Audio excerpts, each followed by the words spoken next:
Coming to the quantum audio representation, first the classical audio or the general audio can be represented in two ways: analog audio and the digital audio. Analog audio means the sound is stored in its original form, means the sound which is generated is stored in the form of waves. Now, means for a particular means if the sound is louder, then the amplitude of the wave will be higher. If the sound is lower, then the amplitude of the wave will be lower. In the same way, the digital audio for every time period there will be a particular amplitude value. This amplitude value will be used for generating the sound with higher or lower frequencies. A proposed method for quantum audio. This QRDA, in our research paper, it uses two qubit sequences to store the sample amplitude and the time information. Means one qubit sequence is used for storing the amplitude values, and the another qubit sequence is used for storing the time information. And this stores the whole digital audio in the superposition of the two qubit sequences.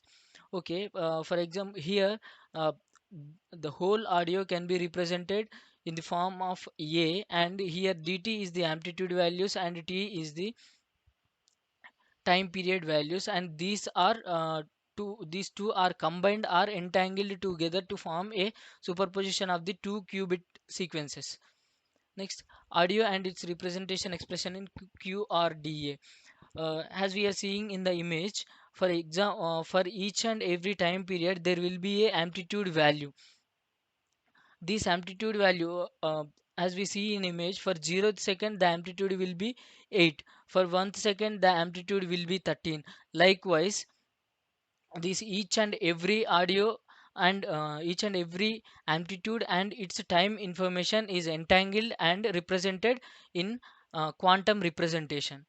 Next, these are the screenshots of how a quantum audio is represented. Means first, a audio is taken, and the amplitude values will be extracted from this audio, and these can be stored in a CSV file, like as we are shown.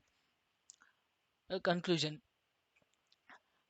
this is an era of the classical computing. There will be an era where quantum computers will replace the classical computers. So finally, what we conclude is this is how we could encode image and audio. When the full scale of quantum computers come into handy, we could comfortably use them, and we could also extend it for videos, as videos are the combination of images and the audio only. So thank you. Okay, these are the references. Thank you.